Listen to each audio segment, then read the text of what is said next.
Saagar, what's on your radar today? Well, Colin, Crystal's out today, so of course it's time for as many UFO segments as I can fit into a show. I'm just kidding, of course. I was inspired to do this segment because I really do believe that this week is a turning point in the discussion of my very favorite topic. 60 Minutes produced a bombshell special on UFOs featuring interviews with Commander David Fravor, his wingman, many others who testified to extraordinary observations of unexplainable vehicles observed in flight.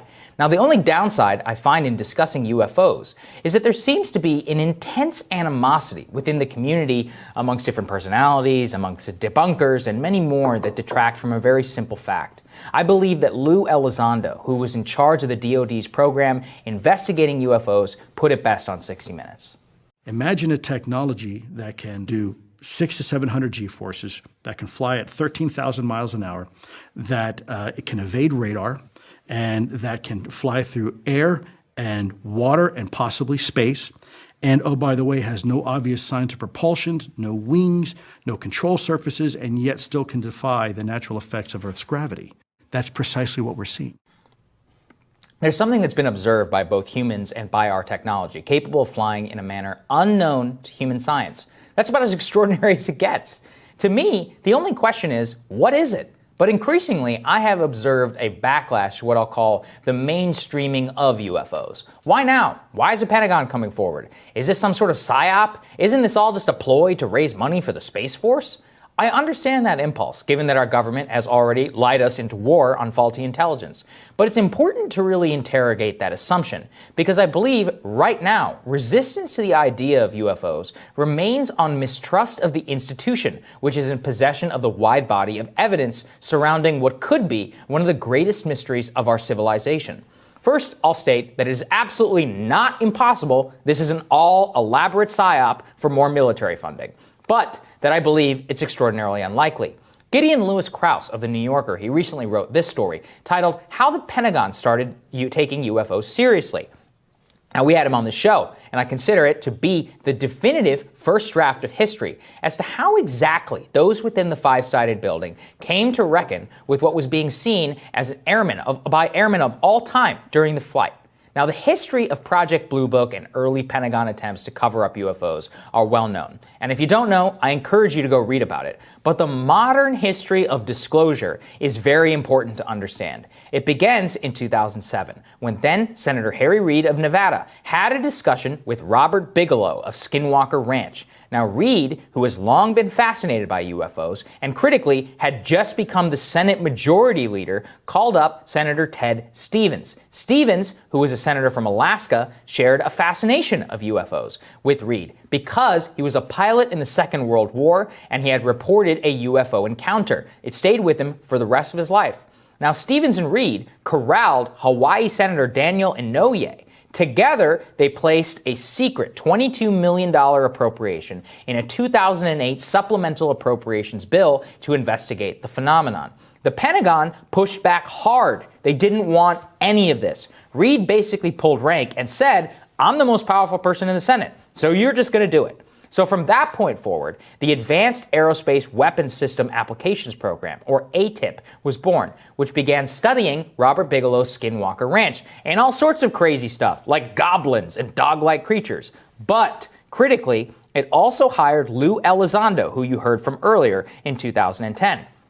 Now, Elizondo had no opinion on UFOs at the time. He was later promoted to the head of the program in 2010, which turned the program exclusively into the study of the national security implications of UAP, or unidentified aerial phenomena, encounters. It was there that Elizondo became familiar with the encounter he describes in the 60 Minutes clip, and many more, where he came to believe that UFOs are real, but was refused access to the Secretary of Defense repeatedly to brief him on the project and what he found in the Pentagon's files. From there, he was later introduced to Leslie Keane, a journalist who's been investigating UFOs for many years, by former defense official Christopher Mellon. Now, Elizondo briefed Keane on the program. He then resigned and then led to the now famous 2017 New York Times story, which sparked the UFO renaissance of today. Now, I took you through this torturous history for a reason, so you can understand the Pentagon had absolutely zero interest in letting any of this come out. They pushed back against Harry Reid. They tried to bury Lou Elizondo. They never wanted any of this. For it to be a psyop, the people in charge have to be in control. And by all accounts of the principal players involved, they did their damnedest to make sure all of this remained a secret from the public forever. Since then, what has happened instead is not disclosure, but resignation to overwhelming fascination from the public, from people like myself. Now, the Pentagon reassigned a high-level civilian to continue Elizondo's work, and since then, a sieve has opened up, with awareness amongst the U.S. military that they will not be shunned for reporting to their superiors what they see out there. These incidents have been compiled within the Pentagon. They have been leaked to journalists, some of them, like Jeremy Corbell. And here's the critical part. All the Pentagon is doing is just saying, yeah, that's a real video. It's not that they're disclosing it officially. With over 1 million service members, of course things are going to leak. The speed up of information is because of a variety of factors, but it's almost certainly not because of a willful Pentagon effort to put more information out there. The modern history of UFOs, instead, is a much more hopeful story, in which the truth was dragged out, and now that it's out there, they just simply don't know how to control the narrative anymore. As Lewis Krauss himself told us here on Rising, if the Pentagon wanted to raise money, there are a whole lot of easier ways in order to do so. Iraq, Afghanistan, terrorism, Russia, China. There's a lot of easier ways to get billions of dollars more in appropriations. Instead, this is a case of people who for a long time tried to deny reality, were then forced to reckon with it, and are now coming clean with us out of necessity. In other words, they're not manipulating us. We are manipulating them. And I did this column because, and I understand it, people are like, why now? Like, why now? Well, if you go and you see the modern history of what happened here, it was basically, this all only happened because Harry Reid was the most powerful person in the Senate, and he was just really interested in UFOs. And he's like, no, you guys are going to do it. And they pushed back so hard against him. You can read in some of the reporting. He's like, no, you're going to do it. And then he kept pushing and pushing and pushing. And once they had the information, then the SecDef, Mattis, he didn't want to hear it. Him and his staff, they're like, no. So they went to a journalist, and the moment the New York Times comes out, boom, now you have to talk about it. So it's critical that they're not the ones who are putting this out there. They're not the ones even necessarily who enjoy seeing videos get leaked. But when they do, now instead of lying, they're just like, yeah, it's real.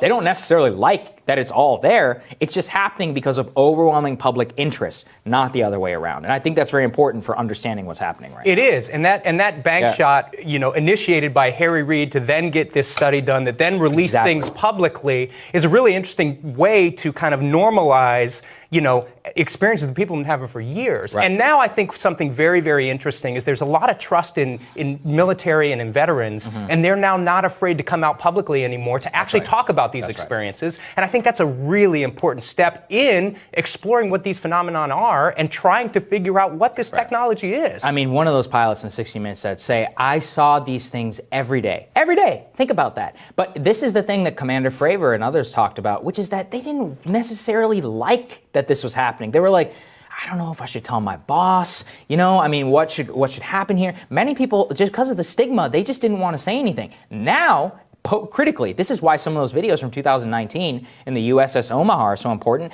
They're tracking it on radar. Everyone's fascinated. One guy is recording it on his cell phone because he's like, what the hell is going on here? Like, this is crazy. And you can see exactly then that they feel comfortable enough to be like, look, man, this happened. Here's the footage. Now, you can talk about the debunkers and all that stuff all you want. But the critical question is this. Is the government trying to play us on this? There's no evidence, in my opinion, to support that fact. If you look and discuss with every single principal player involved, the Pentagon got dragged kicking and screaming to disclosure, and now just has to admit the truth, which is, there's a lot of footage that we have which shows stuff like this. What is it? I have no idea. I have some theories, but I have no clue. And just admitting that is, I think, a very critical step, and I think it's important for people out there who are very suspicious to at least understand this history. This history will help you, I think. Well, look, I tend to agree with you. I think the debunkers who are claiming this is a ploy to increase Pentagon funding probably haven't looked at Pentagon funding over the years. When's the last time their budget actually was cut and not increased? I think that's the funny part, too. They ask for things and get it. Because you and I live here in D.C. and we know how to appropriate. I'm like, guys, they don't need to make shit up, all right? Like, they can do whatever they like. They can ask whatever they want, and they're probably still going to get it. Anyway, another discussion for another time. Looking forward to what's on your radar next. That's next.